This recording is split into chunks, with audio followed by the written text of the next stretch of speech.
Great. Well, now we've all made a little noise. Isn't that nice? And when you look around the room, just as Bob was talking, just as Kathleen was talking, I mean, every single one of you has different expertise, different experiences, different knowledge, and different things to share. Again, whatever role you're at in your business or in your life right now, you've got something that's going to benefit possibly the person sitting next to you or around you in this room. So take a good look. I hope you listened carefully when you were each talking about yourselves and you heard what each other had said, because I can even see in my limited knowledge of what you do some interesting collaborations and opportunities in this room. And I think that that's really where it starts. As Bob was saying, take it to the grassroots level, take it to the put this music together by, really understanding what you do as best as you can, communicating that well, but then also listening. One of the biggest things that I've learned in the years of making noise is I was really good, again, small child, big family, noisy girl. Okay, really good at that. Never would anybody say, boy, that poor Sue is so shy and quiet and retiring. We're really worried about her. Never happened. But to get to the point where you get in the habit of being noisy and you don't remember to listen. And I will tell you that every little challenge, every little obstacle, every little struggle is going to teach you something. And there were times when I gave my fabulous marketing presentation and sat down in front of a client and told them this is the greatest idea that they will ever come across, but I never stopped talking. And somehow I went from selling him to not selling him. And I'd walk out of there saying, how could that happen? What happened? What did I do wrong? I made all the right noises. I answered what they told me before, and I put it in front of them, and it's simple. All they had to do is, buy it.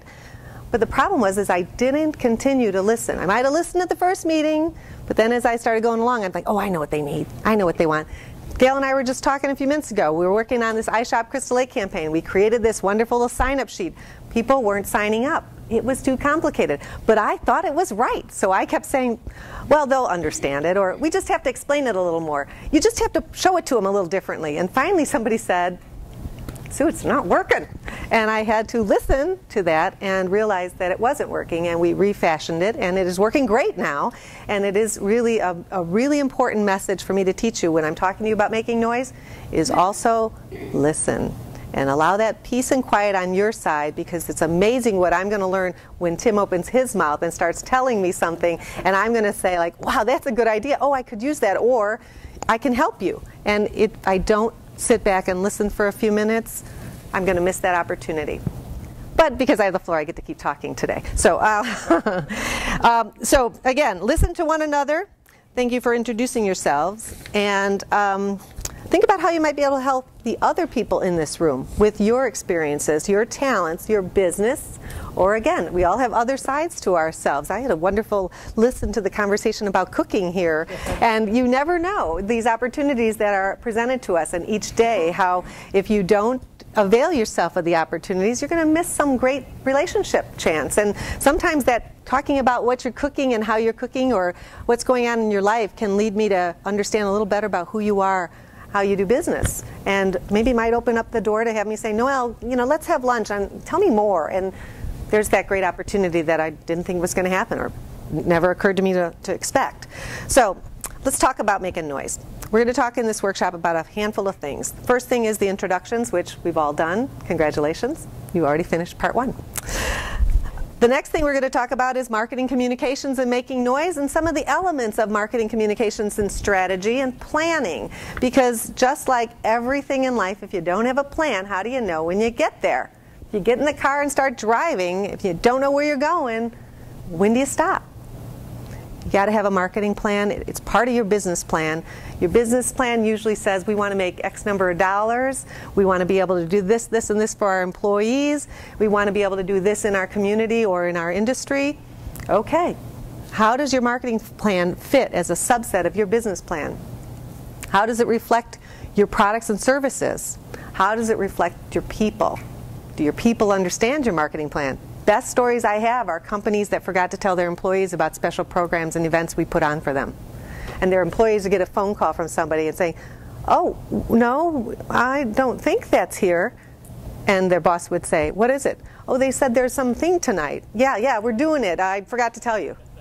This is dangerous. Communications throughout the entire organization. Everybody should be on board. everything should connect. Communications, communications, communications. Make that noise and make it make sense. Okay, so we're going to talk a little bit about what is your marketing strategy and planning, because again, you've figured out what your business direction is. You know what you're selling. Who are you selling it to? Who is your target audience? Really sit down. Again, brand new businesses or been around a while, it never hurts to sit down and start to catalog who is your target audience. What do they look like? How old are they? Again, broad, narrow, however concise you can be. Sometimes it is very, very broad. Adults that live in Crystal Lake. Sometimes it's very specific. People who have a family member who has autism that are within the boundaries of McHenry County. Who is your target audience? What do they do? Do they work all day or are they home? Are they involved in the community, or are they, you know, you two gentlemen were talking about sometimes making decisions in a vacuum. Sometimes your audience doesn't have the luxury of doing a lot of shopping and browsing and investigating. They're doing a lot of their research online because they can't get out, or for whatever reason they prefer it. How do we communicate to them if that's your target audience? How do you communicate to them? Then again, you've got that person driving up and down the road, reading the billboards and, you know, seeing what's going on in the community, looking for your specific store or location and saying, wow, it's right here on Northwest Highway, I can find you, no problem, easy to get to, and lots of parking. So think about that person. What's their education level? Diverse. It's very diverse depending on what you're selling. If it's banking services or if it's running shoes, who is this person? How do they make decisions? Again, how do you attract their attention? If your special niche, which you said very, very well, is fit, how many ways can you get that out to the public so that when they're saying, I bought these shoes and they look really good, but they hurt my feet and I don't even want to take a walk to the car in them, what should I do? I should be over there at the running depot getting fitted for some decent shoes. So think about your audience. Really, really put a personality on them. How old, how education, what do they like to do, what are their pastimes, and get a better idea of what's going on in the marketplace, because it has changed a lot, you know.